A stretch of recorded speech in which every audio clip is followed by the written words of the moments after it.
mensahe po na ito ay hindi kahabaan. Mga 5 minutes. Okay na ba yun? Hindi po. So, bitin daw. Thank you po. Mamaya may ano kayo sa akin, Jollibee. Ito lang po, no, Pastor? Ito lang. Yan. So, kung makikita niyo yung ano na yan, kasi tinignan ko ulit yung invitation na inyong sinip. Merong isang nag-stand out, yung olives. Meron siyang design na gano'n. So, yan yung gagamitin natin sa oras na ito. So, ang theme ninyo is, ang binigay ng Panginoon is multiplied harvest. Tama? Pero doon po sa invitation na aking na-receive, merong parang tagline na kasunod. At ang sabi doon ay, preparing for your union with the Word. So, inaas ko nga sa Lord, sabi ko, paano mapapagdugtong-dugtong ito? Na yung harvest, may kinalaman din doon sa union with the Word, and at the same time, meron din kinalaman sa marriage. Tama? Sabi nga ni Pastor Biboy, hindi wedding. So, lumagpas na tayo doon. Nandun na tayo sa marriage. Tama? Sabi ko, paano po ito mapapagdugtong kahit itong dalawa na ito? So, nung nangusap ang Lord, ang pinaunawa niya sa akin, yung multiplied harvest, kung gusto natin ng multiplied harvest, meron kang kailangan gawin. Yun yung tagline na yun. It's to prepare for your union with the Word. So, ang multiplied harvest is just a result nitong gagawin mo ng pag-unite or being united with the Word of God. So, simulan po natin. Saan mo ba makikita sa Bible yung exact terms na ito, yung multiplied harvest? Siguro kung ang ginagamit mong Bible ay New King James, baka wala kang makita kapag yung sinearch mo yung exact term. Pero sa kabutihan ng Panginoon, may nakita ako sa ibang translation. At dito natin makikita yan sa Ezekiel chapter 36, verses 30 to 32. Ano po yung ICB na version? It is International Conference, International Children's Bible. So, nakita ko yon na nakalagay mismo yon. Sabi po dyan, babasahin natin, at dito po tayo iikot sa chapter na ito. Ang sabi dyan, I will multiply the harvest of the field. You will never again suffer shame among the nations because of hunger. And you will remember your evil ways and the things that you did that were not good. Then you will hate yourselves because of your sins and terrible acts that I hate. I want you to know that I am not doing this for your sake, says the Lord God. Be ashamed and embarrassed about your ways, O Israel. So, dito po, binanggit yung imumultiply niya yung harvest. Pag sinabi nating harvest, yung harvest alone, medyo parang ano pa siya, vague. Kasi malawak, di ba? Anong klaseng harvest? Sino po dito ang nakasubok ka ng magtanim? Ano po tinanim natin? Hindi naman galit, no? Parang mahirap patawarin ng mga taga-QC. Buti na lang wireless. Yun yung gusto ko, yung wireless. Para madaling makalapit. Yan. Pag nagtuturo kami, may question and answer sa church. O mamaya, huwag kang tutulog-tulog. Diba? Sabi ni Jade kanina, tignan mo daw yung mga senior citizen sa tapaligid mo. Sabi mo, huwag kang matulog. Sabay tayong makikinig. Okay. So, ano nga ba specifically yung harvest na tinukoy? So, kung titingin tayo sa NIV, binanggit po dito yon. Sabi, I will increase the fruit of the trees and the crops of the field. So, binanggit na kung anong specific harvest yon. At ang ginamit na term dito is increase. Pag sinabi natin multiply and increase, hindi ibig sabihin wala. Tama? Hindi ibig sabihin empty. Kasi paano mo naman i-increase yung wala? Paano mo dadagdagan kung wala? Hindi natin gagamitin yung term na dinadagdagan kung wala naman. Tama? Halimbawa, nagtatrabaho ka, lindang libre. Sasabihin sa'yo ng boss mo, dadagdagan ko sahod mo. Ano pinagsasabi mo? Wala nga akong natatanggap eh. Tama? So, ibig sabihin meron, pero hindi yon sapat. Tama? So, sinabi dyan, I will increase the fruit of the trees and the crops of the field. Bakit ba sinabi yan ng ating Panginoon? So, nakadugtong na rin dyan yung dahilan. So, tingnan natin, basahin nga po natin, 1, 2, 3, fire.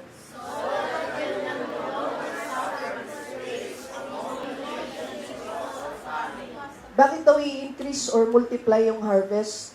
So that you will no longer suffer disgrace among the nations because of famine. Sabi ko, sobrang sakto to para sa church na ito dahil nations yung inyong calling, no? You will no longer suffer disgrace among the nations because of famine. So, pag tinignan naman natin yan sa New King James, ang sabi dyan, so that you need never again bear the reproach of famine among the nations. Never again. Ganda ng pagkasabi ng Panginoon na never again, ano? Kailan mo narinig yan una sa Bible? Yung never again. Yun. Sakto. Di ba? Nung time ng flood. Nung wala na, tapos na lahat. Sabi ng Panginoon, never again. Nangyari ba? May naging kasunod pa? Di ba wala na? So never again na mararanasan mo yung shame.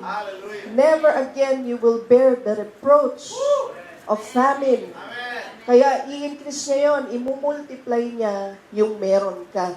So tingnan natin kung ano nga bang, may pagkakaiba nga ba itong dalawang salita na ito. So sabi po dyan, ano ba ibig sabihin ng reproach? It means to express disapproval or blame. So sabi dun sa una nating binasa, paano po ba ito iba? Okay. So yung binasa natin kanina, ayun, sorry, sumobra. Okay. You will never again bear the reproach. Hindi mo napapasanin muli ang alin? Disapproval. In short, rejection. Hindi ka na mare-reject kahit kailan. Hindi mo napapasanin yun. Kasi makikita mo na yung harvest mo na multiply na, you will never be blamed for anything. At ang pangalawa, pag sinabi naman natin this, ito medyo malalim-lalim, ano? Sabi dyan, you will no longer suffer disgrace. Pag sinabing disgrace, it means the complete loss of respect, honor, or good reputation, often bringing deep shame. Pag sinabi natin disgrace, sa madaling salita, malalim na matinding kahihiyan. Ano? Naalala ko noon, nung nagtatrabaho pa ako, sabi nung meron kasi akong isang kasama na meron siyang pinoproclaim na religion, na siya yun. So, pero pag nakikita mo siya doon sa trabaho, ang iksi ng suot, party girl, ganon. So, naririnig ko yung mga kasama ko, sinasabi nila, she's a disgrace to her religion. Sabi ko, ouch. Ang sakit marinig ng ganon. Kasi pag sinabi palang disgrace, complete loss of respect. As in, walang respeto. No? Honor and good reputation, yun pala yun. Pero sabi nun sa ating binasa kanina, pag na-multiply at na-increase yung harvest na yun, hindi ka na magsasuffer ng ganyan. Ng kawalang honor, ng kawalang respect. No? Ganda pala ng sinasabi ng Panginoon. So, ano nga ba, bakit kasi minention doon na naranasan nila yon yung disgrace and yung reproach or shame dahil nagkaroon ng famine or taggutom. Di ba, ano ang madalas nararamdaman mo kapag, halimbawa, di ba, pag prayer for the nations, binabanggit yung mga countries na hirap, no? Yung parang, pati pagkain nila, di ba, may mga bansa na kumakain ng daga, hindi dahil gusto nila o trip nila, Di ba? Kung hindi dahil walang ibang choice, no? Ano nararamdaman natin madalas pagka ganun?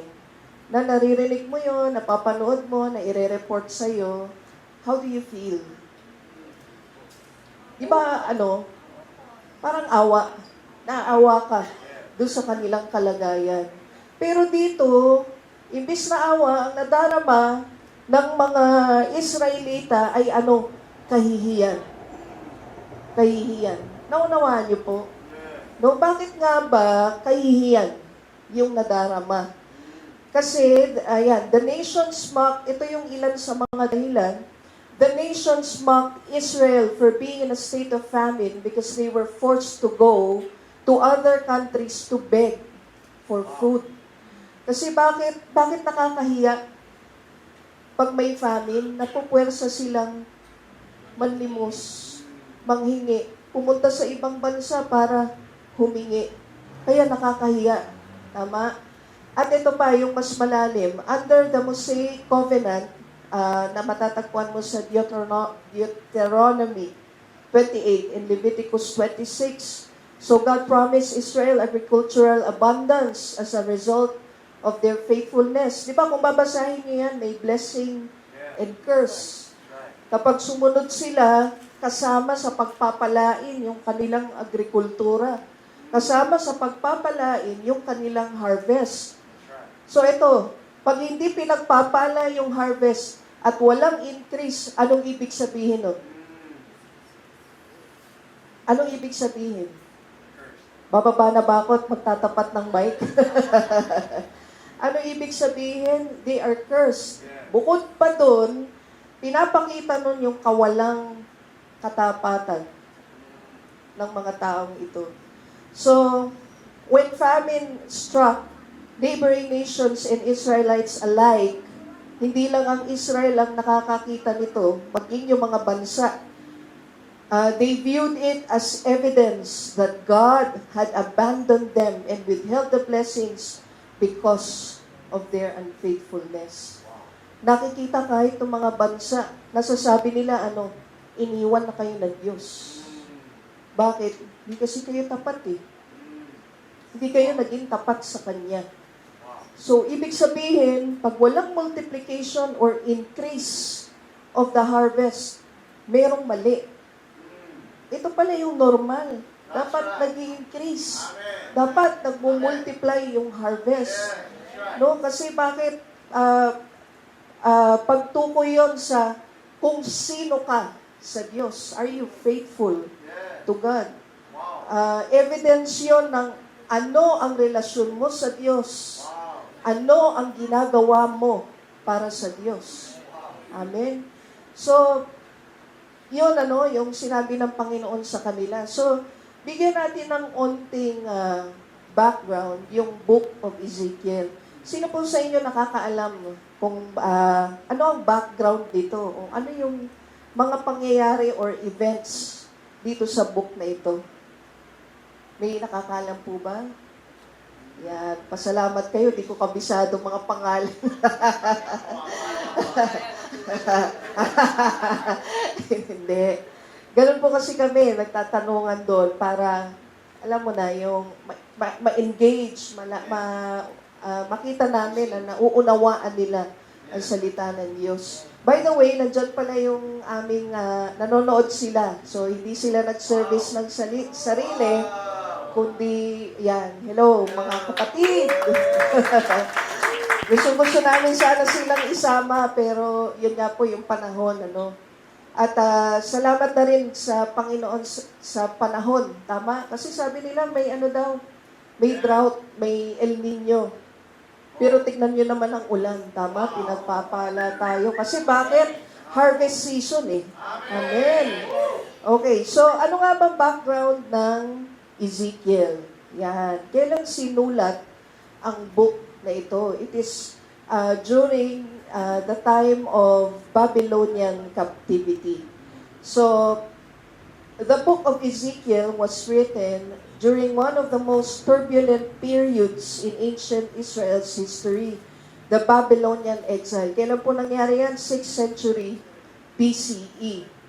So this book is structured into three main sections. So tatlong bahagi ang aklat na ito. So ano po yung unang bahagi? The Judgment on Judah. Yan ay chapters 1 hanggang 24. Nabasa niyo na po ba ang Book of Ezekiel? Say amen. Amen. Praise God. Number 2, yung oracles against nations. So una muna, patungkol sa hometown, home base. Tapos lumabas ang Panginoon at nagkaroon na ng oracles against nations. Yan ay chapters 25 to 32. Saan pumapasok yung binasa natin kanina na chapter 36? Anong section yon or anong events yung napapaloob doon? Ito, tingnan mo to. Number 3, hope and restoration. So, chapter 36 ay saklaw po niyan dahil yan ay chapters 33 hanggang 48. So, napapaloob yung increase na yon, yung multiplication of harvest dito sa chapter na to kung saan sinasabi na ng Panginoon yung pag-asa. Sinasabi na ng Panginoon yung restoration. Nako, mamaya meron tayong tatalakayin ng konti tungkol dyan. Excited ka pa rin ba? Ayan. O ito, siguro naman pwede na mag-ikot. Okay. Sino sa palagay mo ito? Pag nahulaan mo, may premyo. Parang nung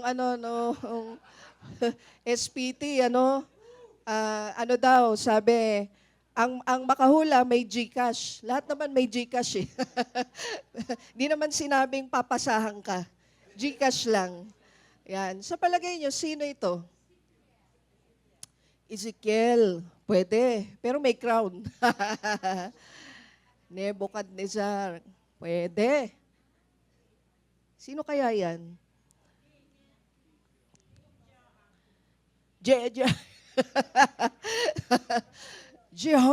Jehoiakim. Pwede, malapit na doon. Yan. Pero uumpisahan kasi natin yung kwento na ito. Bakit nga ba, kasama to doon sa background, bakit nga ba nangyari yon yung famine dito sa Israel? So, di ba, meron na silang ganyang history. Tama?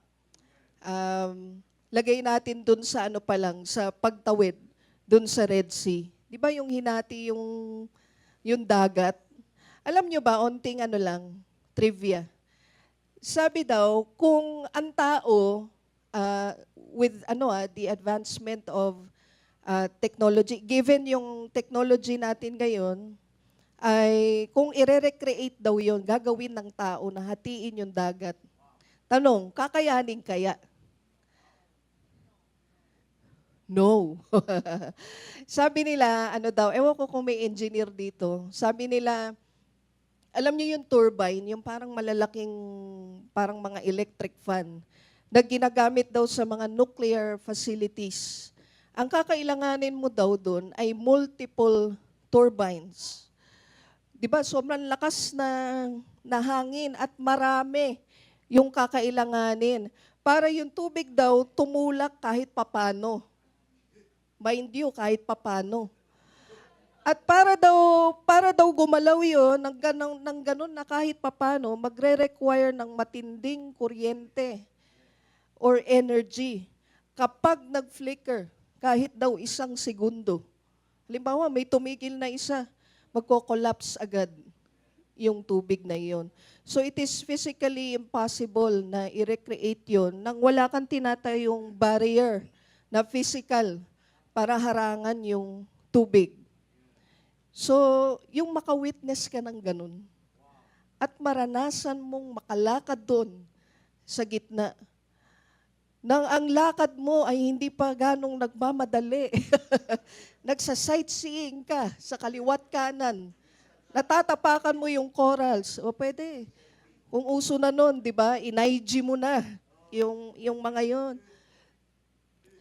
Yung para maranasan mo yun, di ba? Napakatindi.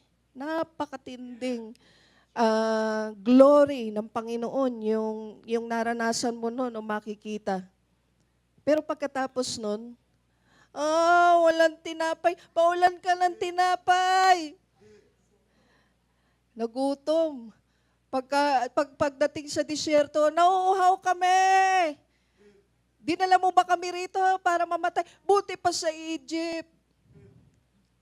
Grabe ano, meron na silang mga ganong history. At bago pa dumating yung kings, ayan na yung clue.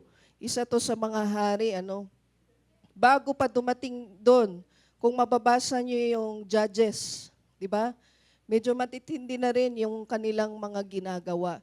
So, tumindi lalo nung time nito ni Solomon. Alam naman natin na before Solomon ay si King David. Tama, at ang ganda ng ginawa ng Panginoon sa rulership ni David. So, kung titignan natin, ano nga bang ginawa ni Solomon? Sabi sa 1 Kings 11:7-8, ito ay binibigyan ko kayo ng, paano ba, background or pundasyon. Bakit sila umabot dun sa kanina na nagkaroon ng famine na kinakailangan magkaroon na ng multiplication or increase.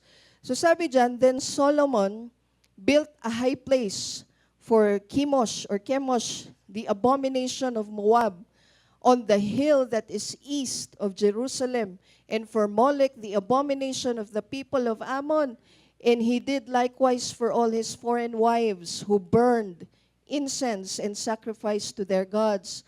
So the Lord became angry with Solomon because his heart had turned from the Lord God of Israel who appeared to him twice. Gaano katagal naghari si Solomon?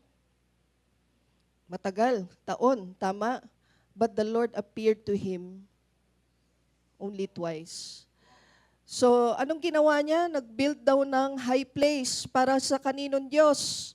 Pag sinabing abomination, kasuklam-suklam. Nakakasuka sa harapan ng Diyos. Yung kanyang itinayo. Saan daw? Sa Burol, sa eastern part of Jerusalem. And for Molech, laging ginagamit yung salitang abomination para sabihin kasuklam-suklam yung kanilang ginagawa nung panahon na yon. At ginawa niya kasama nung kanyang mga foreign wives. Ilan nga sila? 700. Yung concubine, 300, 1,000, no? Kulang pang 1 taon para makilala niya kung isang araw isang babae na makakadate, kulang yung 365. Ilang taon para matapos yung 1,000? Grabe, ano? Grabe. So the Lord became angry with Solomon. Nabasa niyo na ba yung Kings? Di ba? Yung mga sumunod pa na mga hari. So sinong sumunod dyan? Meron pang isa yan, si Jeroboam. Made shrines on the high places and made priests for every class of people who were not of the sons of Levi. Kahit sino na lang, ginawang priest. O ikaw, tambay ka lang dyan, lika rito, magpari ka. Mag-minister ka doon sa templo ng Diyos-Diyosan. Kahit hindi na doon mula sa lipi o lahi ni Levi na siyang pinili ng Diyos na maging priest forever. So, kasuklam-suklam din yung ginawa nito. Sino pa? Rehoboam, kaninong anak? Son of Solomon, reigned in Judah. Rehoboam was 41 years old when he became king. He reigned 17 years in Jerusalem, the city which the Lord had chosen out of all the tribes of Israel to put his name there. His mother's name was Naamah the Ammonitess. Now Judah did evil in the sight of the Lord, and they provoked him to jealousy with their sins which they committed, more than all that their fathers had done. Mas matindi to. Kung kasuklam-suklam na yung kay Solomon, more. Sabi dito, more than all that their fathers had done. Grabe, ano? Ano pa ang hihigit sa kasuklam-suklam? Ano pa ang hihigit sa nakakasuka? Tama? Ano pa yung hihigit na parang pwede mo dong maramdaman? Galit? 'Di ba? Parang sukdula, parang extremes. Yung pwedeng yung na-imagine ko kung anong nadarama ng Panginoon nung mga panahon na iyon. So, meron nga namang, ayan, sabi, for they also built for themselves high places, sacred pillars, and wooden images on every high hill and under every green tree. Bawat burol may Diyos-Diyosan. Bawat burol may sinasakripisyong anak, tinatapon sa apoy. Yung, 'di ba, ang ano din ng anak, parang symbolism ay blessing, pero itatapon mo sa apoy at iaalay mo sa Diyos-Diyosan. Sabi, every high hill and under every green tree. Lahat ng may berde na dahon, may Diyos-Diyosan doon. So dahil doon, dumating yung famine. No? Dumating yung famine. So bakit nga ba attractive sa kanila? Nilagay ko is, hindi was. Kasi sa panahon ngayon, meron pa rin tayong ginagawang idolatry. Hindi ka nga lang nagtatayo ng shrine o rebulto, pero maaaring siguro sa buhay natin, meron pa rin tayong idols sa ating buhay. Bakit nga ba attractive yan? Number one ay dahil it is guaranteed. Meron daw mga, pag daw binigay mo to, yung anak mo, magkakaroon ka ng ganito. Alam nyo, sa maraming pagkakataon, nangyayari nga yung kanilang hinihingi doon sa Diyos-Diyosan. Kaya namang mag-replicate di ba? Kaya namang manggaya. Pero hindi, di ba if you remember yung kay Moses, di ba yung staff naging ahas, kaya din ng magician Pero hanggang doon lang, merong limitasyon. So dahil doon, yung mabilis na makuha, mabilis na magkaroon, ay ginusto nila at pinanghawakan nila, kaya pinili nila yung Diyos-Diyosan. Ito yung tanong ko sa'yo. Yan. Ano ang mga pinanghahawakan mo sa iyong buhay? Na pinipili mo yon kasi sigurado ka may makukuha ka dun. Ano yung pinagpapalit mo ang Diyos doon kasi feeling mo, doon sa ginagawa mo na yon o nilalakaran mo na yon, mas sigurado doon na may kita ka. That is idolatry. Aba, pastora, nire-rebuke mo kami. Ngayon ka lang napunta rito. Okay lang yan. Tinanggap ko na yung Huawei, kaya wala na kayong magagawa. Iuuwi ko yan sa ayaw nyo't sa gusto. Okay, pangalawa, it is selfish. Siyempre, self-serving. No? Kasi kapag Diyos-Diyosan, kung anong gusto mong gawin, kung anong pamumuhay ang gusto mo, pwede. Pwede yung pride. Tama? Ano pa? It is easy. Napakadali. Napakadaling ipagpalit ang Panginoon. Saan ba natin ngayon pinagpapalit ang Diyos? Diba? May live stream, pero sa bahay na lang. Ang dami po. Napakadaling ipagpalit. It is easy. So ano pa? It is convenient, kasama na doon. Kasi umuulan nga naman. Hindi ka makapunta sa church. No, alam niyo po, nung nakaraang linggo, no, ang lakas-lakas talaga sobra doon sa amin. Yung days leading doon sa Sunday, sobrang lalakas talaga. Ha? May hangin pang kasama. No, umaano talaga yung hangin. Ito na, Sabado. Sabi ko, in Jesus' name, di na uulan. Kasi babundok yung sa amin, no? Tapos yung lalakaran mong maiksi, may putik kasi doon. Tapos medyo may tumutulo. So, eto na, Sabado. Uy, praise God, tumigil na. Pagdating ng gabi, ayan na naman. Ang lakas-lakas na naman. Sabi ko ito naman ay confession ko, no? Sabi ko kay Pastor, sabi ko, mag-ano na tayo, mag-desisyon. Sabi ko kasi tinitignan ko dun sa, Zoom Earth, na mukhang maulan pa rin. Mag-desisyon na tayo, pwede naman tayong mag-online. Sabi ko sa kanya, hindi, hintayin natin hanggang bukas. O, ito na. Gumising kami alas 5. Uy, praise God, tumitigil na. Pagdating ng alas 6, ayan na naman. Sobrang lakas, nambabayo yung yung ulan. Eto na, sabi ko, sige, magdesisyon tayo alas 7. Sabi ko sa kanya, 7, chat mo na sila kung anong gagawin natin. Eto ngayon, sabi ni Pastor Jeff, teka, nagpe-pray ako. Pag ayan, tatahimik ka na lang, di ba? Okay. Kasi pag may sinabi siya, ang Lord na yun, kaya, so sabi niya, alam mo, sabi niya sa akin, nakikita naman natin yung puso ng mga kapatiran eh. Sabi niya, nakita mo na yan ilang beses. Sabi niya na lagi, go sila. Sabi, kahit anong mangyari. Di ba? Sabay tingin sa camera. Yung mga nakikinig dyan. Ayan. Sabi niya, lagi, go sila. Sabi ko, oo nga. Sabi ko, oo nga. Kung sila willing, mga naka-tricycle yun. Mga naka-single na motor. Ako naman, sabi ko, ito yung dahilan ko eh. Mababasa sila. Alam mo namang malalayo yung pinanggagalingan. Ako naman, I care for them. Yun eh. Lulusot eh.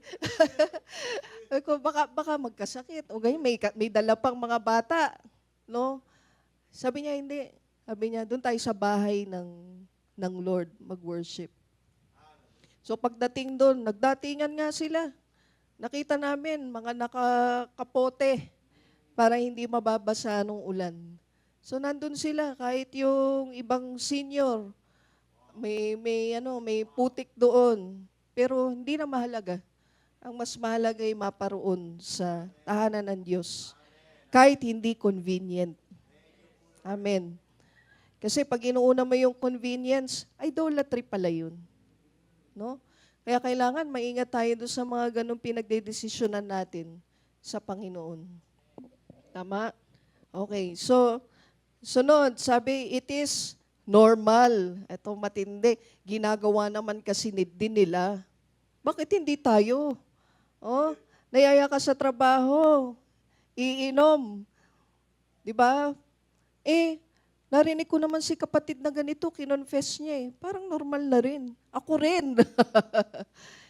No? Kaya daw, attractive yung idolatry kasi parang ginagawa na lang. Di ba alam niyo yung pumapatol sa asawa ng may asawa? Di ba? Dati daw, kahiyahiya talaga yan. Di ba nung araw, yung mga senior citizen po dito, sobrang nakakahiya po ba yun?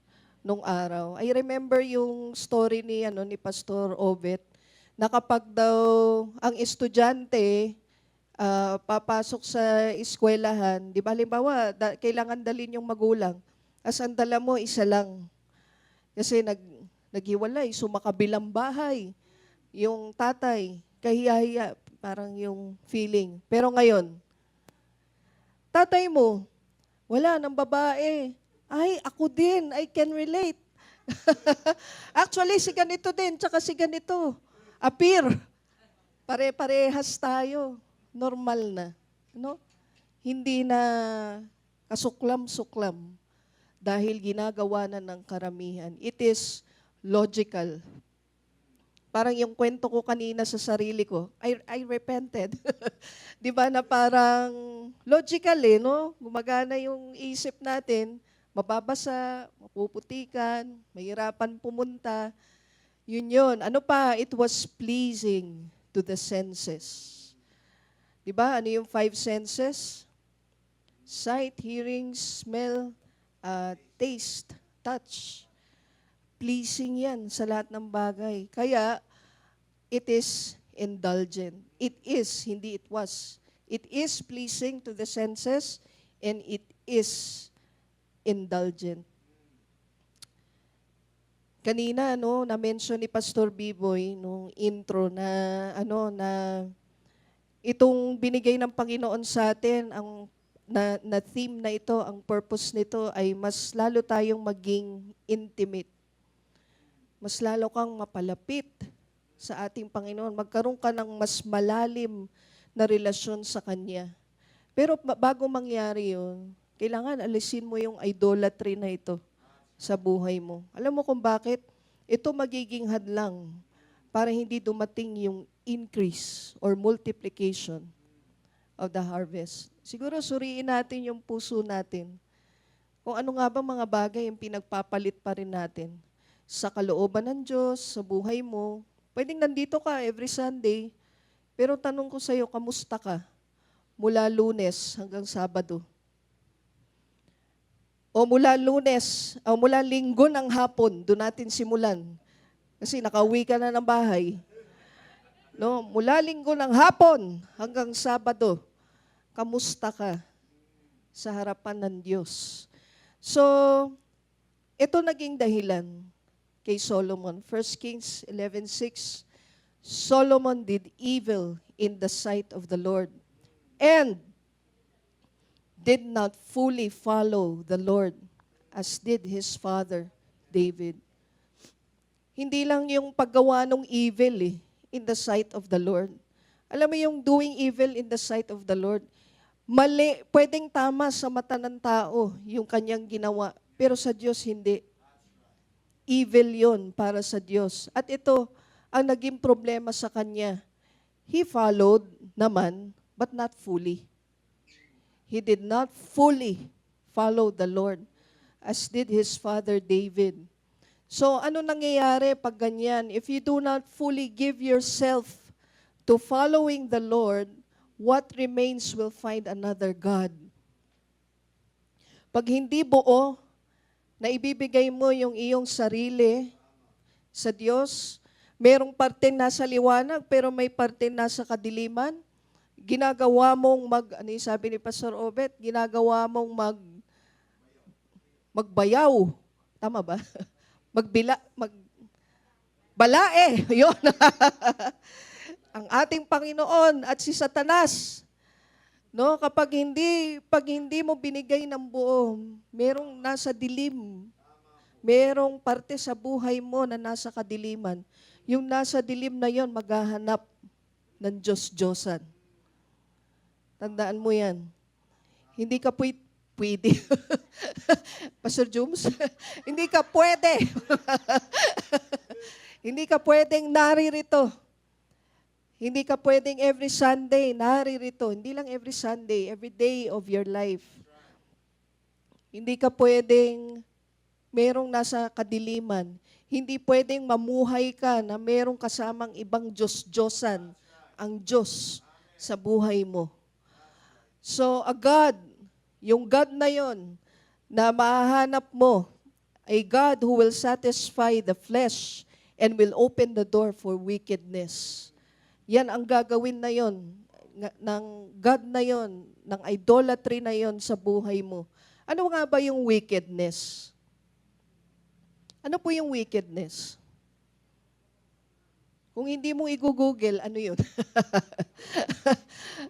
Kasamaan. Ano pa? Kasuklam-suklam. Ano pa? Pag sinabing wickedness. Di ba mayroong movie yan? Gustong-gusto ng mga bata. Ang title ay Wicked. Di ba? O baka naman, mayroong pang sumusuport o nanonood ng ganyan. Umayos ka in the name of Jesus. Bakit ba? Ano ba ibig sabihin ng wickedness? It is a deliberate departure from God's law. Sinasadya mong mag-depart, lumayo, umalis. Saan? Sa utos ng ating Panginoon. Sa salita ng Diyos. Hindi ba yun yung theme? Kailangan magkaroon ng union with the Word.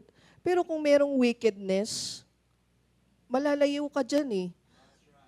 No, it is characterized by active rebellion, malice, and disregard for righteousness. Pag sinabing disregard, di ba, yung pambabali, wala na sa'yo kung matuwid ba o hindi. In your dealings, kung businessman ka, matuwid ba lahat ng iyong pamamaraan? Kung nagtatrabaho ka, matuwid ka ba doon sa trabaho mo? No? So, pag hindi, dinidisregard mo yung, alam mo namang tama, alam mo namang matuwid, hindi mo nilalakaran, that is wickedness. Pag sinabing wickedness, sinasadya mo na, deliberate departure from God's law. Yun yung naidudulot nito. Kaya alam mo, ganun yung nangyari sa kanila. Nakita ng Diyos yung matinding wickedness sa buhay ng mga taong ito nung panahon na iyon. So, nung time na yan, meron naman ngang mangilan-ngilang mga hari na naging maayos yung pamumuno. Isa na dyan si Asa or Asa. Sino pa? Si Hezekiah. Tama. Si Jehoshaphat. Si Josiah. Ayan. Pero sabi po dito, yan, but the high places, yung storya niya, were not removed. Nevertheless, Asa's heart was loyal to the Lord all his days. Ano ibig sabihin ng loyal? Ano ibig sabihin ng loyal? Sa Tagalog, tama, tapat. Kayo talaga, talagang ganun talaga eh. Pag tinanong ano ibig sabihin, tatagalugin. No, sa tingin ko naman, in-honor ng Lord yung kanyang loyalty. Pero ano nga bang hinahanap ng Diyos? So, yan, loyalty versus faithfulness. So, pag sinabi nating loyalty is a strong, often active allegiance or support for a person or cause. Diba, maraming loyalista, lalo na pag panahon ng eleksyon. No, loyal sa unity team. Nung nag-divide, wala na rin yung loyalty. So it is a support. Pwedeng mabago yung loyalty. Pero ano nga bang tunay na hinahanap ng Diyos? It's more than loyalty. Alam mo kung ano hinahanap? Yun, faithfulness. Kasi bakit? It is defined as being steadfast, unwavering, and adhering to God's Word. Yun yung tema, di ba? Mag-unite sa salita ng Diyos. So pag sinabi natin faithfulness, steadfast, ang naaalala ko dito ay yung lipad ng agila. Yung steadfast na paglipad. Di ba ang agila, ano yan, hindi siya ma-flap. Di ba yung ano ba sa Tagalog yun? Makampay. Tama ba yung Tagalog? Makampay. Yung pag siya'y lumilipad. Kaya alam mo bakit steadfast yung kanyang paglipad? Kasi hindi niya nilalabanan ng pagkampay yung dumadating na storm. Instead, hinahayaan niyang i-lift siya nito nung hangin. Hindi niya kailangang mag-struggle kasi alam niya kung anong kanyang disenyo. Na kahit spread lang niya yung kanyang pakpak, lilipad pa rin siya at mananatili siyang nasa taas. Kaya hindi ito nangangamba kahit may parating na bagyo. Yun yung faithfulness. Yun yung steadfastness, unwavering. Hindi ka nagigitla, hindi ka napapatumba sa iyong pananampalataya. Amen. And adhering to God's Word. Alam mo, ang batsihan ng faithfulness ay yung kung gaano ka. Pag sinabing adhere, di ba, parang nakadikit, hindi ka mahiwalay dun sa salita ng Diyos. Ang basihan ng faithfulness ay ang salita ng Diyos sa buhay mo. Alam mo, yun yung buto eh. Yan yung buto, yung salita ng Diyos. Di ka magkakaroon ng multiple harvest nang wala kang buto. Hanggang ngayon ba, hindi ka pababad sa Word of God? Dapat dun mo umpisahan. Kasi isa yan sa basihan nung iyong katapatan sa Diyos. Pagkabago ikasal, di ba yung bride? Yan. Yung bride, anong hinahanap sa kanya? Anong requirement sa isang bride? Maging dalisay. Tama? Maging malinis. Ano pa? Maging pure. Tama yon. Ano pang hinahanap sa isang bride? Washed with the Word. Sa physical, yung may kakasal ba rito? Meron bang ano rito? Engaged. Ha? Ang tagal.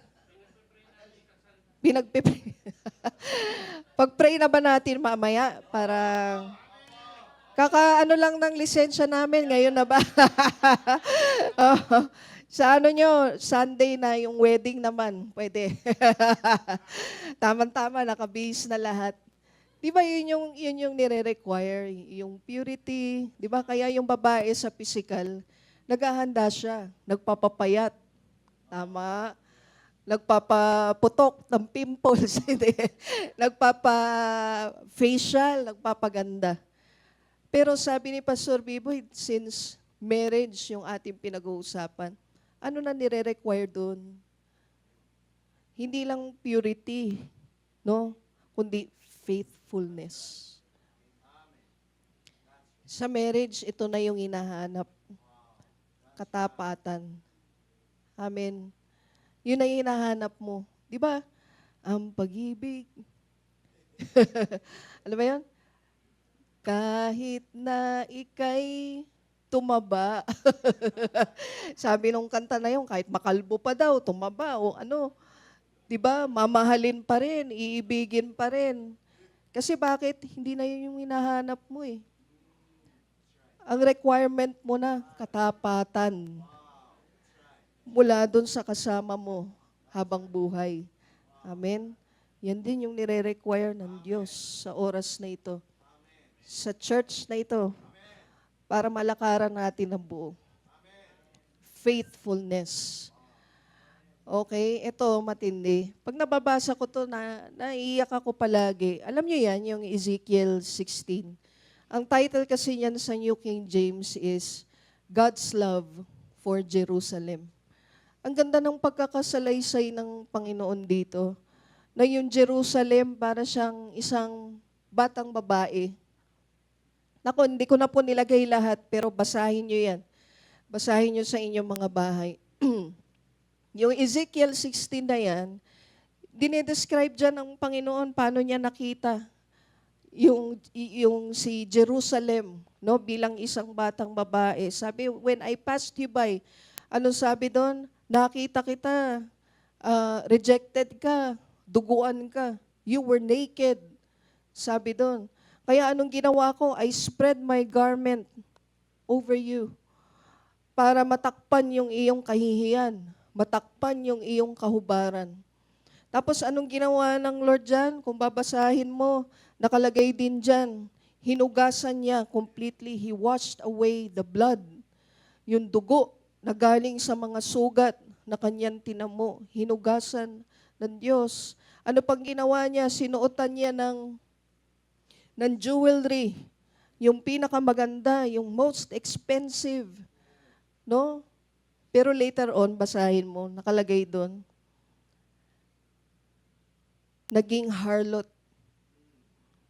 Yung inalagaan, sabi, even the children na you bore, sabi niya, to me, binigay mo, pinamigay mo, binigay mo sa mga Diyos-Diyosan. Sabi niya, yung alahas na binigay ko sa iyo, yung precious jewelry, hinatag mo doon sa iyong lovers. You exposed your nakedness sa harapan ng mga lovers na ito. Ganun makita ng Diyos yung ano na yun, ano? Yung ginawa nila. Kung ikaw yung lalaki na meron kang pinakasalan, tapos ganun, can you imagine how the Lord felt? Pero ito, hindi natapos yung ano na yan, yung chapter na yan, na ano, nagtapos lang sa ganun, hindi maganda yung ending. Ito yung ending yan, basahin natin. Ezekiel 16, 60 to 63. Nevertheless, I will remember my covenant with you in the days of your youth, and I will establish an everlasting covenant with you. Then you will remember your ways and be ashamed when you receive your older and your younger sisters, for I will give them to you for daughters, but not because of my covenant with you, Sabi po sa 62, and I will establish my covenant. Inulit na naman. Then you shall know that I am the Lord, that you may remember and be ashamed and never open your mouth anymore because of your shame when I provide you an atonement for all you have done, says the Lord God. Mawawala yung kahihiyan mo. Hindi mo na ibubukas yung bibig mo na puro kahihiyan. Bakit? Babayaran ko. Pagbabayaran ko, yung kahihiyan na yan. Imagine mo yun, no? Kaya hindi po aksidente, bakit ganun yung mga inaawit natin kanina? Patungkol sa pagbibigay ng Diyos ng kanyang buhay. Para maalala mo to, o anong pinagbayaran niya. Hindi na tayo nahihiya. Wala na yung kahihiyan, yung disgrace, yung shame, even the reproach, yung rejection. Meron ng approval, may pagtanggap because of the atonement. Because of the atonement. Grabe magmahal ang ating Panginoon. Grabe to, no? Yung parang kung babasahin mo yung umpisa, parang mapapailing ka na.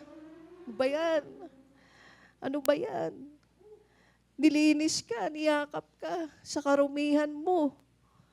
Pero bakit mo gagawin yan? Pero sabi ng Lord, hindi matatapos yan. Gayon pa man.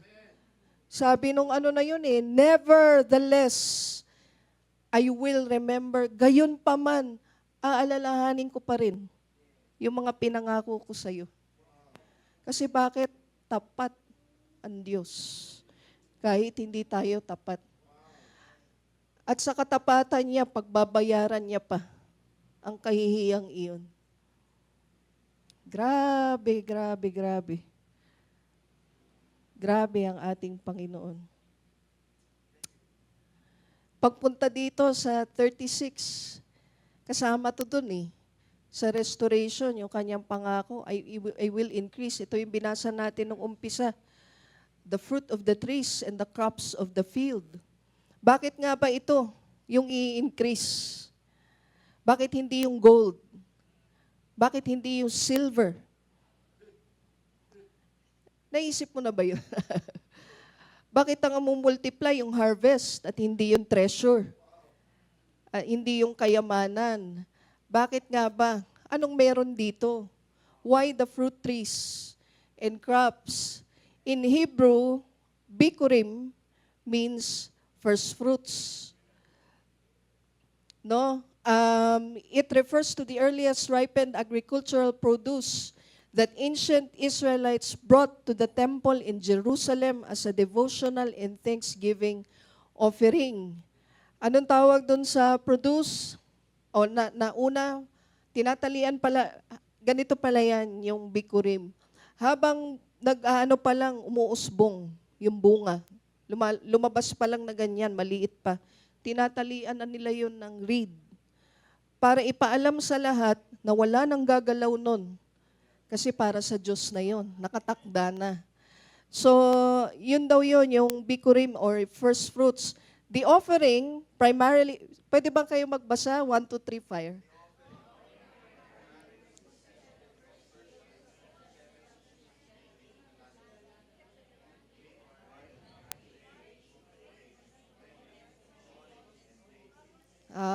Ano yung binigay nyo kanina? Kasama siya doon. No, yun yung 7 species na native sa kanila lang talaga matatagpuan. Yan ang kasama na ino-offer as first fruits. Kailan po nila ginagawa yan? Bakit ba ito ang napiling i-increase at hindi yung treasure? Kasi wala po silang ginagawa na walang kinalaman sa kanilang pag-worship sa Panginoon. Wala silang ginagawa na walang kinalaman doon sa paano sila makakampunta sa templo para i-honor ang Panginoon at para makapiling ang Diyos, maranasan ang presensya ng Diyos.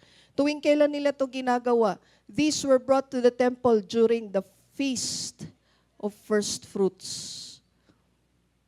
So lahat daw ng mga yan, yung multiplication na yun ng harvest, dinadala nila during the Feast of First Fruits. Hindi sila papayag na wala silang dala doon sa templo because that was how they worship the Lord. So ano nga ba yung Feast of First Fruits? Saan natin maipaparallel yan doon sa nangyayari sa atin in the Spirit? Yan. Alam naman natin yung 7 feasts. So, saan nandyan ang first fruit? Spring. Tama? Anong pangyayari yon or event, spiritual event? Walang iba kung hindi resurrection. Ibig sabihin pala, kapag yung multiplication of harvest na nangyayari dito, it has to do with resurrection. Yung namatay, muling mabubuhay. Kaya pala sa Ezekiel, yan din ay, yung chapter na napapalooban nung binasa natin ay restoration din. No, it has to do with resurrection. Hindi na natiling patay ang ating Diyos. Ano nga bang tinalo niya nung siya'y namatay? Ha? Sin. Pero nung nabuhay siya muli, anong tinalo niya? Death. He conquered death when he was raised to life. No, tinalo niya yung kamatayan nung siya'y muling nabuhay.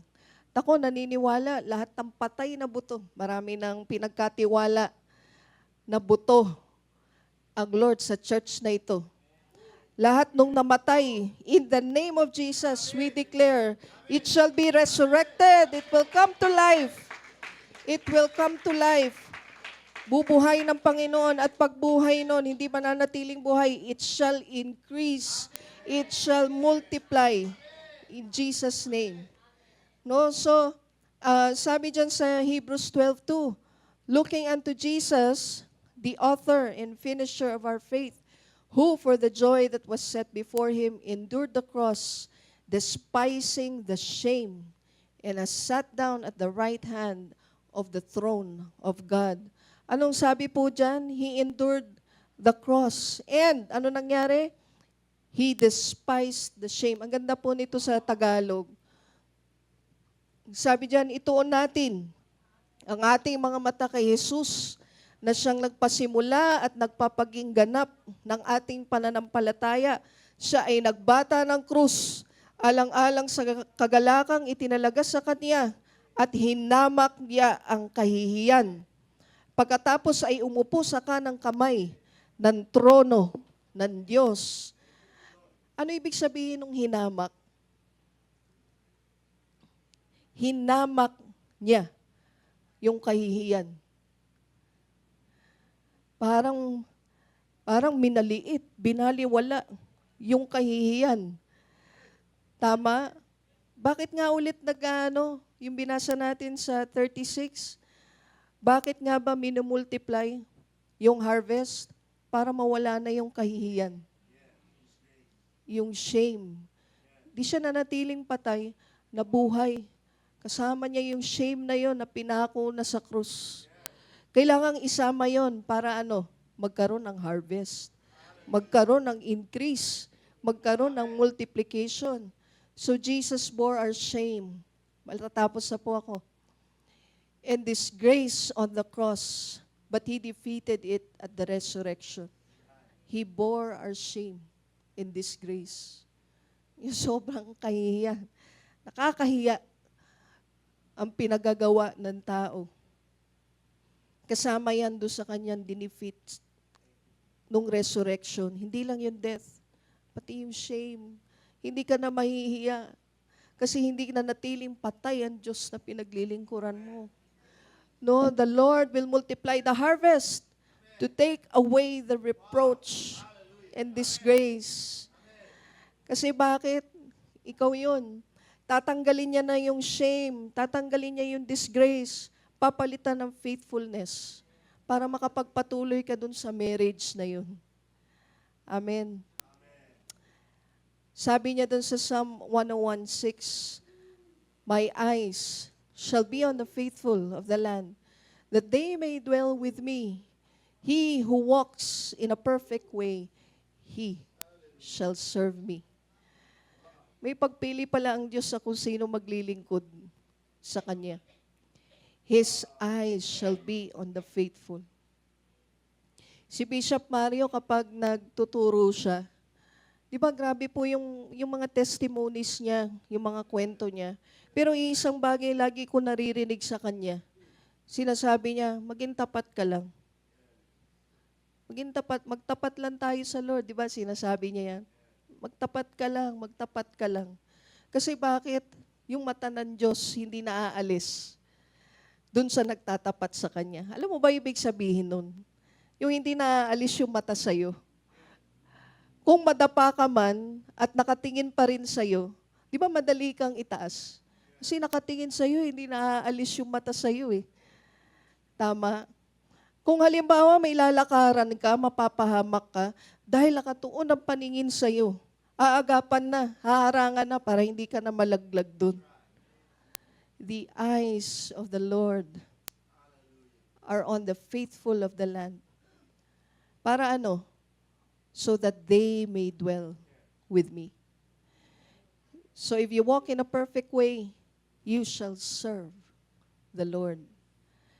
So, bakit po ba faithfulness? Hindi ka na magtatanim. Hindi yan buto. Bunga na yan. Tama? Harvest na yan eh, yung faithfulness. Kung tapat ka sa Panginoon, may harvest ka na. Ayan ang sasabihin ko sa iyo. So mga kapatid, ito lang yung mensahe ng Panginoon sa atin sa oras na ito. I pray na hindi lang sa taon ng buhay ninyo, kundi sa mga darating pa. Mag-e-extend yan, yung multiplication na yan, yung increase. Mararanasan nyo yan hindi lang bilang isang church, kundi individually. Siguro pagkatapos nitong anniversary month, magpatayo kayo dito sa harap ng magte-testimony, magte-testify. Kailangan mayroong bumalik. Doon sa ginawa ng Diyos, sa 10, isa lang ang bumalik. Kailangan lahat dito bumalik. Para sabihin mo kung anong ginawa ng Diyos at anong naranasan mo. Pero mag-uumpisa yan doon sa dapat alisin lahat ng nagiging cause ng kawalang katapatan sa Diyos. Alisin yung idolatry na yon na nagkokos ng pagkalayo sa salita ng Diyos. Amen. Ang ganda po nung inawit natin kanina na yung unang Tagalog. Ano po iyon? Yan. Pwede po ba nating awitin iyon sa oras na ito? Tinatawagan ko lang po yung worship team. Kung kanina nakatayo ka, nagwo-worship ka, naiintindihan mo yung lyrics na yon ng kanta. Ngayon, magiging mas malalim na yung iyong pagkaunawa. Magiging iba yung iyong perspective. Mas lalo mong pahahalagahan kung anong ginawa ng Panginoon para sa atin. Sige po, tayo po tayong lahat. Mananalangin lang po ako. Hallelujah. Hallelujah, Lord. Hallelujah, Jesus. We thank you, Father. We thank you, Lord. You are the Lord of the harvest. Totoo po, wala kaming magagawa, Panginoon, kung wala ka. Kahit nga po yung buto, hindi sa amin galing yun. Galing pa rin po sa iyo. Para meron kaming itanim. At pag may tinanim, merong aanihin. Maraming salamat, Panginoon, na sa 21 years ng buhay ng church na ito, ng buhay ng mga anak mo rito, Panginoon, lagi nilang nararanasan yung harvest na yun. Pero sa oras na ito, Panginoon, dinadalangin namin, O Diyos, hindi lang kami titingin dun sa harvest, kung hindi ang titignan namin at pahahalagahan ng mas lalo at higit sa lahat. Yung kami mapalapit sa iyo, Panginoon. Pahalagahan namin yung salita mo, O Diyos. yung magkakaroon kami sa puso namin, sa buhay namin, lalabas sa bibig namin, sasabihin namin, ayaw na naming malayo sa iyo. Ano mang parte ng buhay namin, aayawan naming malayo sa iyo. Aayawan namin, Panginoon, na may manatiling unfaithfulness sa buhay namin. Salamat, Panginoon. Wala po kaming ibang masabi kung hindi salamat. Salamat, mabuti ka, na kahit dumadaan dun sa time of shame and disgrace, hindi mo po hinahayaang matapos doon. Sabi mo, nevertheless, gayon pa man, sa kabila ng lahat, aalalahanin mo pa rin ang mga pangako mo, tutuparin mo. Marami po salamat na nabuhay kang muli. Nung nabuhay ka, pinili mo kami makasama mo. Salamat po. Salamat po. Purihin ang pangalan mo, Panginoong Jesus. Hallelujah. Sige po, ating awitin sa Panginoon. Awit na ito.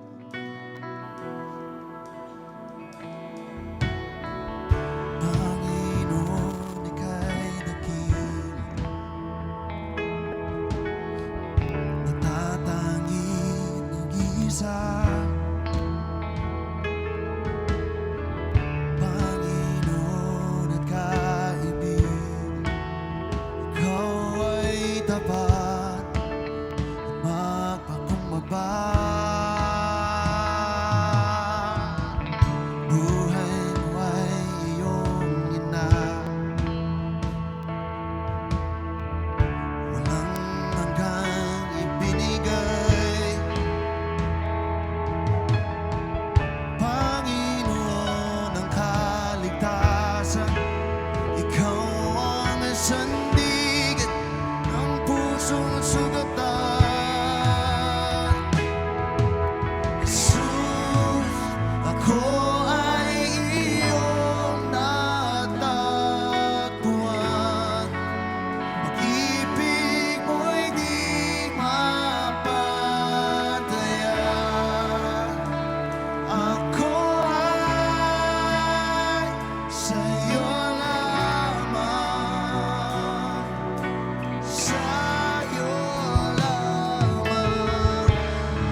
oras na ito, sinasabi ng awit na yan, ako'y sa'yo lamang.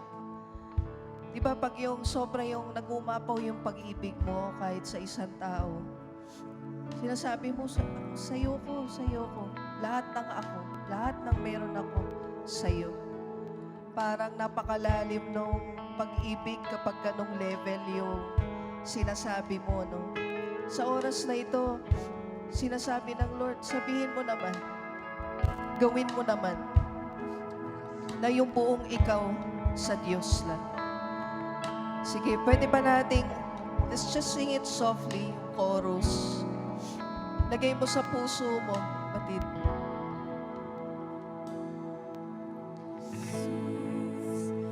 Ako ay iyong natatagpuan. Pag-ibig mo hindi mapatayan. Ako ay sa'yo lamang. Yes. Sa'yo, Panginoon, sa'yo lamang. Hanap ang kapatawaran. Pag-ibig mong di mapatayan. Ako ay sa'yo lamang. Sa'yo lamang. Yeah, awitin lang po natin. So habang inaawit nila, I would ask you to come up front. I-renew mo lang yung iyong puso, commitment sa Panginoon. Yung gusto mong ipahayag, i-express yun sa Lord. However you want, ikaw bahala. Pero hinihilingan kitang lumapit dito sa harapan. Sige po, come on. Let's come up front. Let's come before the Lord. Hallelujah. Gusto mong lumuhod, pwede. Sabihin mo lang ng totoo sa Diyos. Wala ngayon, buong buo. Ako'y sa'yo. Ako'y sa'yo.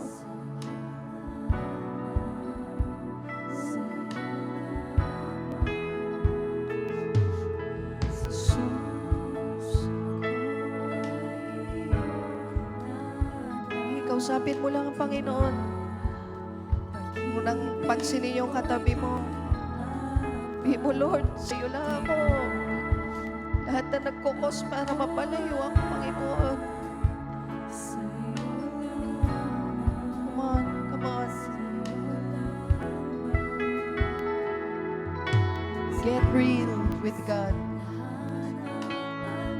Maging totoo ka sa oras na ito sa Diyos. Come on. Come on. Open your mouth. Confess. Kung gusto mo sabihin, Panginoon, kailangan kita. Kulang kailangan mo, Panginoon. Come on.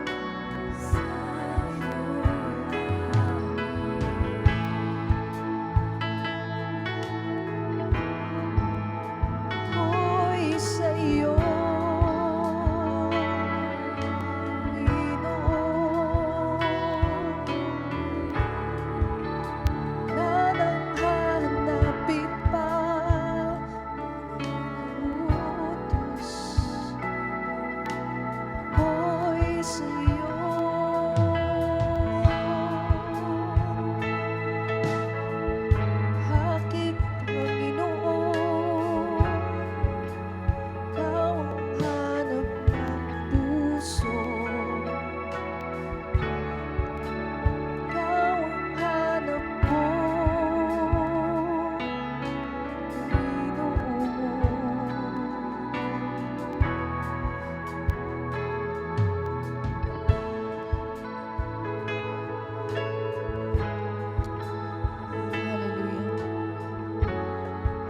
Jesus, for your presence, Lord.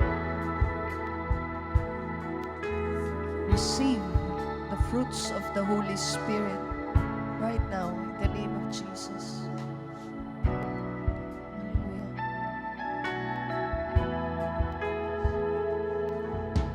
Jesus. ay iyong pag-ibig mo'y di mapantayan. Ako ay sa'yo lamang iasama. Jesus, kuhanap ang kapatawaran, pag-ibig mong di mapantayan. Ako ay sa'yo lamang. Come on. Bigay mo lang yung sarili mo sa Panginoon. Sing again, Jesus. Jesus.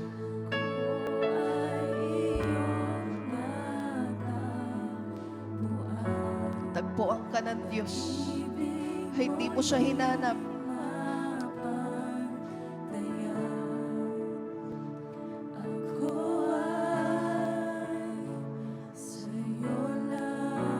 you, Lord. Thank you, Jesus.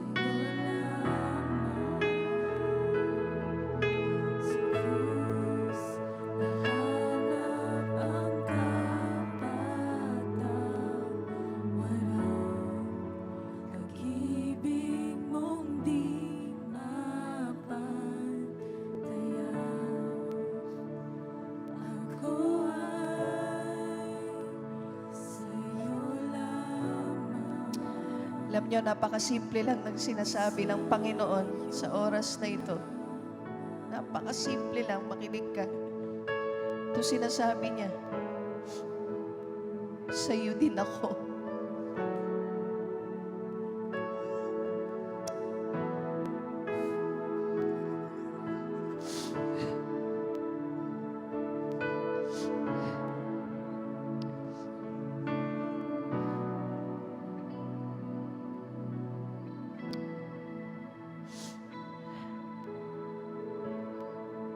Sabi ng Lord, sabi mo sa kanila,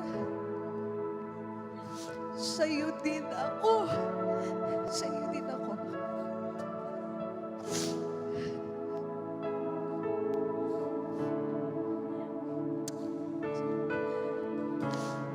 Salamat.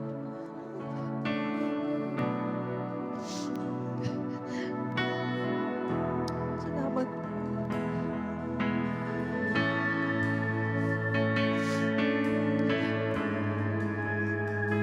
Salamat. Salamat.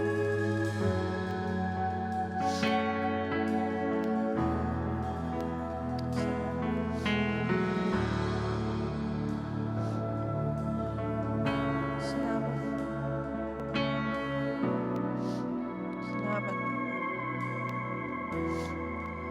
Salamat.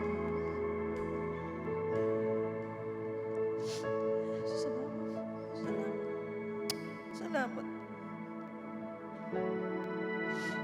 Salamat. Salamat.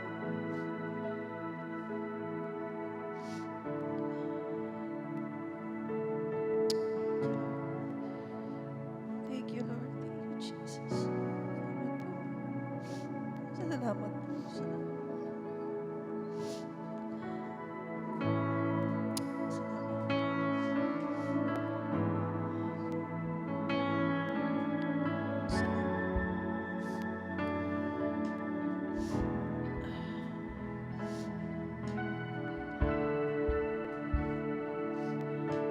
Salamat. Salamat.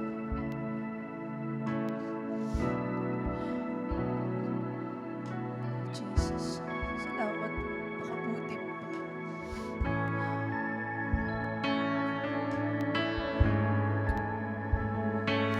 Huwag ka magmadali. Just dwell in His presence.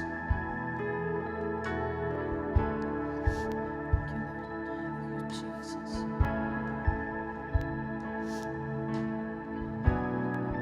Salamat.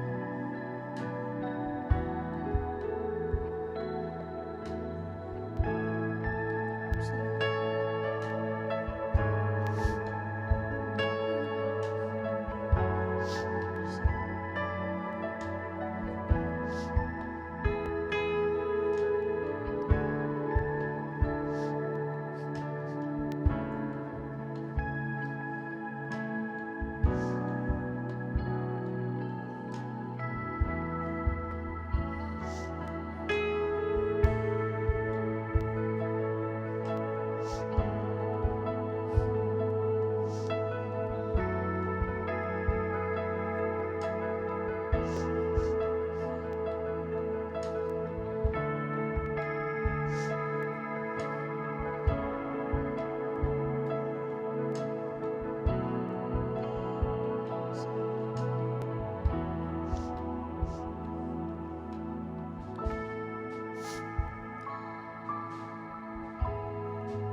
Sige po. Sa oras na to, tinatawagan ko lang si Pastor Jeff dahil meron po tayong gesture kasama gagawin.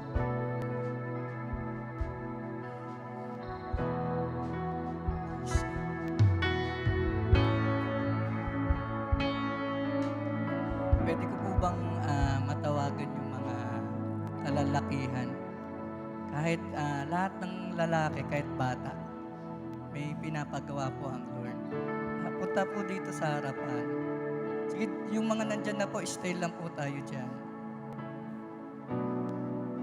Yung mga lalaki po, yan. Punta po rito.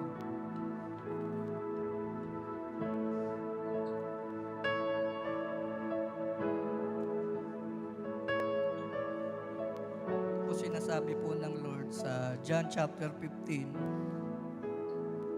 verse 1, I am the true vine, and my Father is the gardener. Alam niyo po, ito po sa isa sa pinapagawa ng Lord sa amin. Kaya nabibless po kami ni Pastora kasi patungkol po sa harvest. Tinuruan po kami ng Lord na magtanim. Tayo po, itong mga curiosity ba na naalala nyo, nagtanim po kayo ng banana. Naalala, sino po dito yung nagkasamang magtanim ng banana? Madalas ko po tinatanong sa Lord. Madalas itatanong natin, ang kababaihan daw yung magaling magtanim. Pero sa tunay na buhay, yung mga lalaki, yung may anointing na magtanim. Kasi my Father, ang sabi doon? My Father is the gardener. Inas po ng Lord na palapitin yung mga kalalakihan. Bigla ko po naalala, pinakita ng Lord yung word na cultivate. Kasi pag prepare po yun ng harvest, yung paghahalaman, hindi po ako kagalingan sa paghahalaman. Pero dito po tinuruan ng Lord sa word. Yung kahit na may tumubo ng talong, o tumubong okra, ayun po yung mga tanim namin sa bahay eh. Ngayon po, para mas lalo siyang tumubo, magbunga ng marami, kailangang i-cultivate yung lupa. Kailangan mong bungkalin yung lupa. Ngayon, tinuturoan ka ng Lord, ma-unite sa Word. Tinuturoan ka ng Lord, mag-union sa Word. Bago niya matutunan mo yung bagay na yun, kailangan may mabungkal sa puso mo. Kailangan may mabungkal. Kaya tinuturuan tayo ng Lord ngayon, yung word na faithfulness. Kasi mas titibay yung faithfulness dun sa lupa pag may binungkal. Alam niyo po, pag may binubungkal, mas nakikita mo yung kamalian nun sa lupa. Mas nakikita, may kulang, may bato, mayroong mga insekto.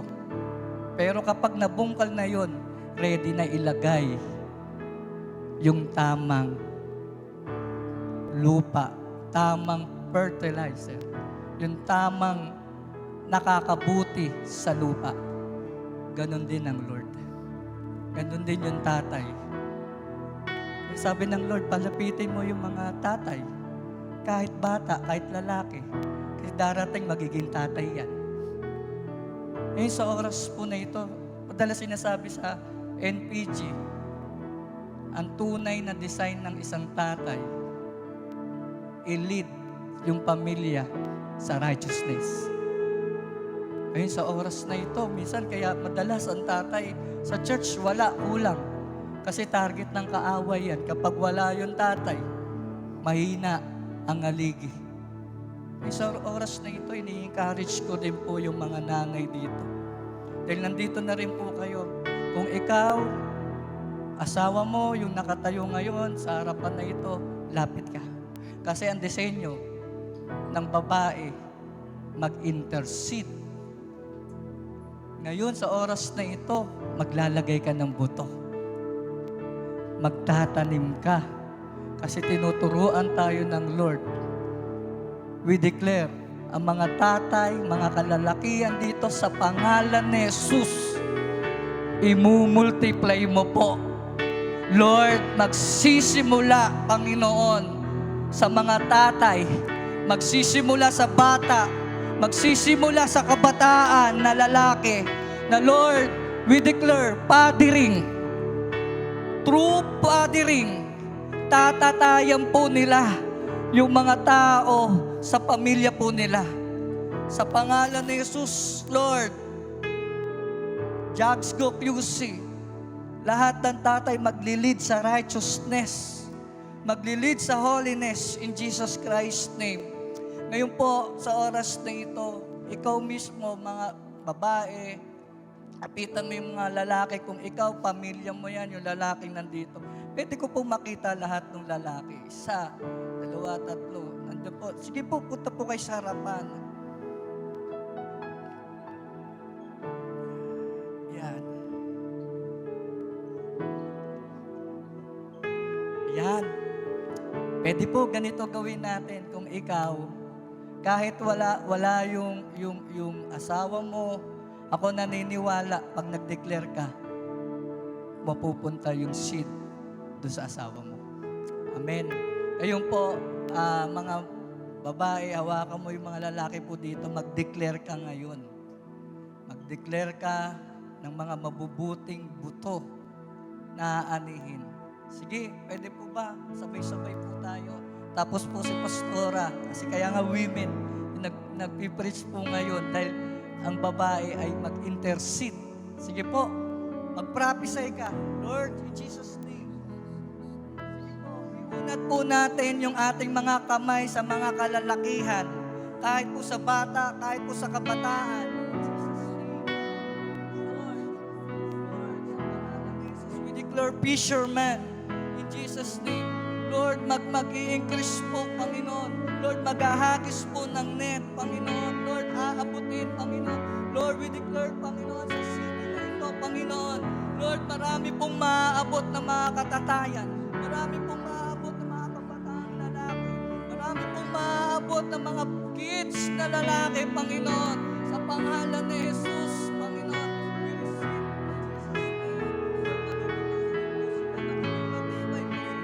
Lord, magiging malinaw yung kanilang pag-speak ng word. Lord, yung pagpamumuhay ng salita mo, Panginoon, yung mga tatay na ito. In Jesus' name.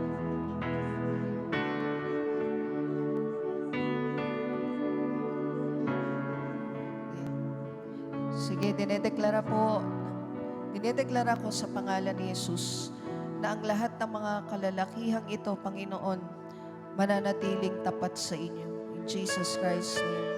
Ang kanilang magiging pundasyon, hindi ang kanilang sariling lakas, kundi wala pong iba kung hindi ikaw, sa pangalan ni Jesus.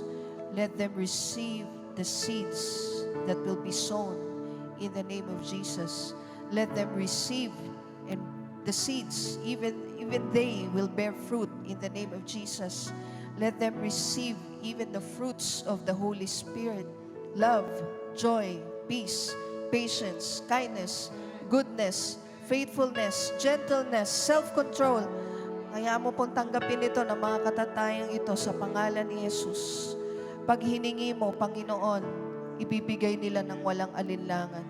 Pag sinabi mo, Panginoon, walang pagdadalawang isip nilang gagawin sa pangalan ni Jesus.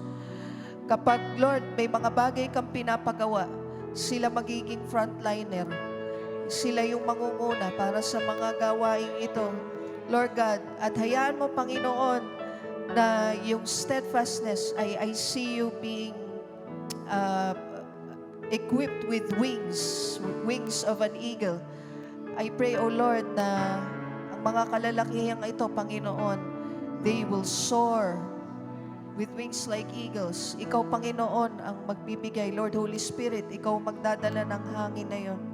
Ano mang pagdadaanan ng kanilang pamilya, ng sambahayan, maging ng church na ito, makikita mo mga kalalakihan na ito, they are just freely soaring with you, up high with you, trusting, believing, and having faith. Salamat po. Salamat po. I commit them to you in Jesus' name.